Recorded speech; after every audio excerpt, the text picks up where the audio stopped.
안녕하세요. 이번 시간에는 시간 관리에 있어서 최고의 도구로 평가받는 구글 캘린더를 소개해 드리겠습니다. 우리 자녀들이 구글 캘린더를 활용하여 시간 관리와 스케줄링을 지혜롭게 해나갈 수 있도록 자세히 안내해 드릴게요. 먼저 이렇게 제가 구글 캘린더를 추천해 드리는 이유를 말씀드릴게요. 첫째, 시간이라는 추상적 대상을 시각이라는 감각으로 인지할 수 있기 때문입니다. 나의 소중한 시간을 물리적인 단위로 표시한 뒤 눈으로 측량할 수 있게 되면 아무래도 좀 더 시간을 소중히 여길 수 있게 됩니다. 그리고 하루, 일주일, 한 달의 시간을 이렇게 조망해 봄으로써 끊임없이 시간 관리에 대한 성찰과 인사이트를 얻게 되는 것이죠. 둘째, 다양한 시간 관리 방법들을 편리하게 적용할 수 있기 때문입니다. 사실 시간 관리 방법의 종류가 정말 다양하거든요. 그런데 구글 캘린더는 기본적으로 하루 24시간 타임테이블을 제공하기 때문에 그 어떤 시간 관리 방법이라도 적용해 볼 수가 있습니다.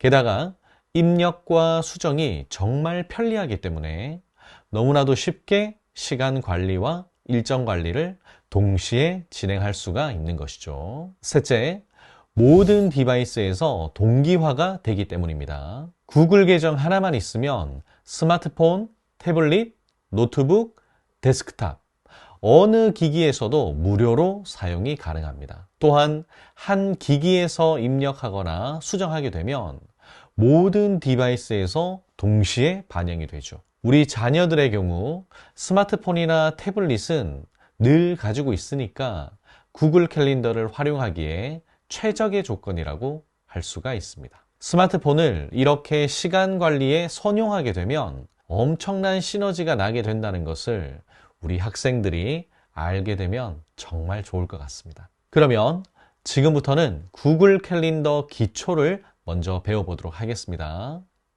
자, 일단 구글 검색창에서 구글 캘린더를 검색하시면 이렇게 캘린더가 나옵니다. 굉장히 많죠. 그래서 뭘 눌러야 될지 모르겠습니다. 자, 이럴 때는 우측 상단에 이렇게 와플 메뉴가 있죠. 누르시고 캘린더로 들어가시면 되겠습니다.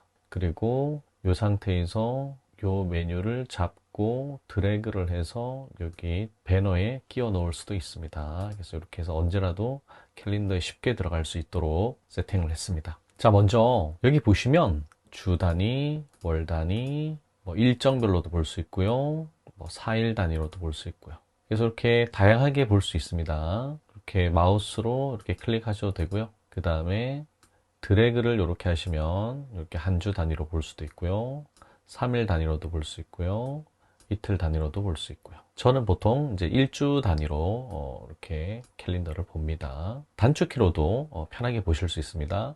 1번을 누르시면 당일, 하루, 2번은 주, 3번은 월, 4번은 4일 단위, 5번은 일정 중심으로 볼 수 있고요. 그 다음에 6번은 1년 단위 기준으로도 볼 수 있습니다. 자, 어쨌든 저는 2번을 눌러서 주 단위로 한번 가보겠습니다. 자, 여기서 보시면은 오전 12시부터 1시죠. 그리고 오후 11시, 12시까지 모든 시간, 24시간을 타임테이블에 기록을 할 수가 있도록 되어 있습니다. 구글 캘린더가 가지고 있는 다양한 기능들이 있는데요. 일단 이번 시간은 기본적인 기능들로만 말씀을 드리겠습니다. 자, 일단 일정을 추가하는 방법은 매우 간단합니다. 이렇게 마우스를 클릭하시면 이렇게 바로 일정을 추가할 수가 있습니다. 그래서 제가 아침 식사라고 일정을 기록해 보겠습니다. 자, 시간 자동으로 들어갔고요. 캘린더가 있습니다. 저장 눌러볼게요. 자, 이렇게 저장이 됐습니다. 이렇게 날마다 아침 식사를 저장을 하시면 되겠네요. 그리고 나서 얘를 잡고 이렇게 이동할 수가 있습니다. 이렇게 이동을 하면 자동으로 시간이 변경이 되고요. 그리고 마우스를 윗칸이 아니라 아래칸에 대면 이렇게 길이를 조절할 수가 있습니다. 이걸 또 수정을 하려면 클릭을 하시면 자, 이 버튼을 누르시면 수정을 할 수가 있습니다. 요거는 삭제를 할 수 있고요. 삭제 한번 눌러 보겠습니다. 제가 일정 수정을 한번 해보겠습니다.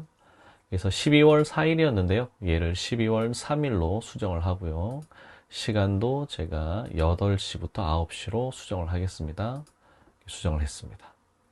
자, 그리고 클릭을 하셔서 수정 버튼을 누르시고 색깔을 변경할 수 있습니다. 이렇게 분홍색으로도 변경할 수 있고요.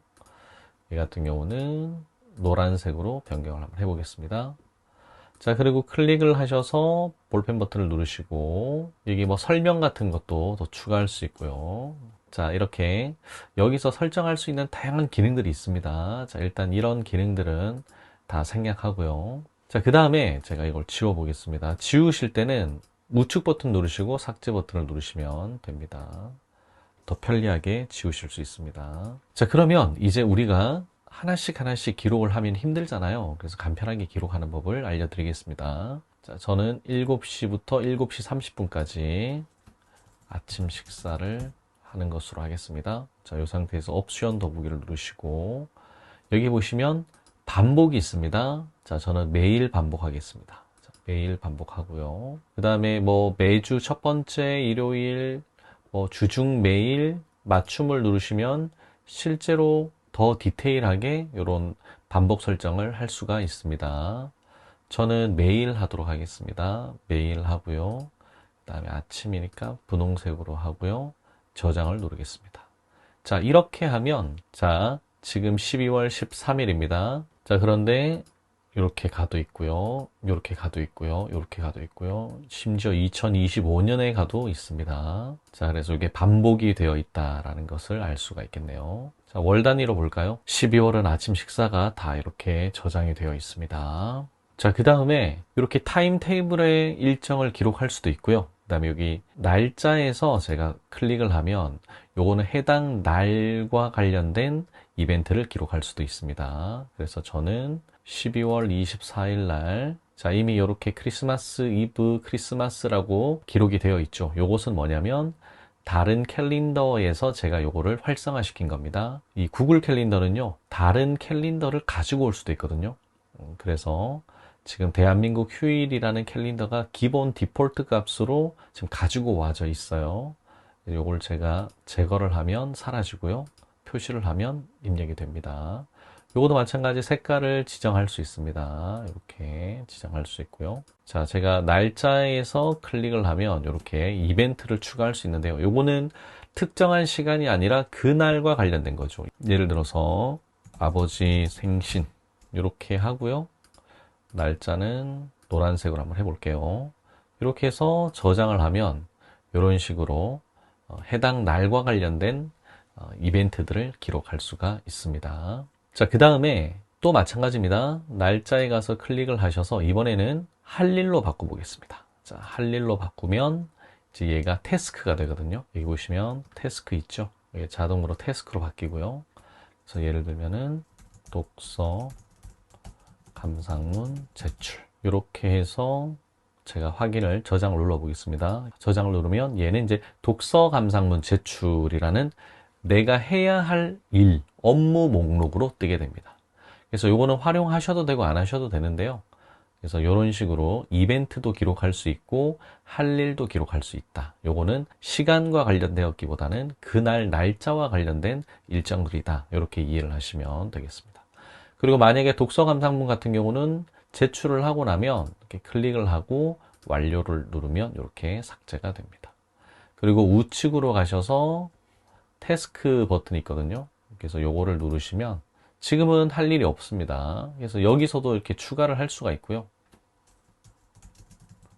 이렇게 기입을 하고 날짜는 12월 24일로 제가 해보겠습니다. 이렇게 도서 반납이 들어갔죠. 이것도 마찬가지입니다. 제가 클릭을 하면 완료가 됩니다. 그러면 내가 끝낸 일들은 여기서 또 확인할 수 있습니다. 여기 보시면 완료됨이 있죠. 클릭하시면 이렇게 완료한 일들도 확인할 수 있습니다. 그래서 캘린더는요, 기본적으로 타임 테이블과 관련된 일정을 기록할 수 있고요. 그 날짜와 관련된 이벤트를 기록할 수 있고요.